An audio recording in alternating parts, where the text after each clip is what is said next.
Mưa ơi mưa đừng rơi, để cho tim ngừng xa rời, để cho nước mắt trên mi dần vơi. Đau em đau thật đấy, chẳng ai có thể lấp đầy. Chúng ta hôm nay mất nhau rồi đây. Em trả cho anh tự do, tháng năm ta từng gắn bó. Trả cho anh những lý do để mai này không đắn đo. Chúng ta kết thúc thật rồi, nay mai người về nơi đó. Trái tim em dẫu dây vò cũng gửi mây gại về với gió.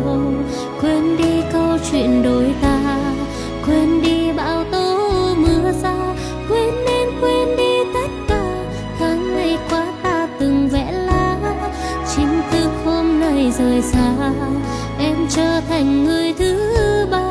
Mai ta coi như xa lạ, không có hoa cũng chẳng có lá.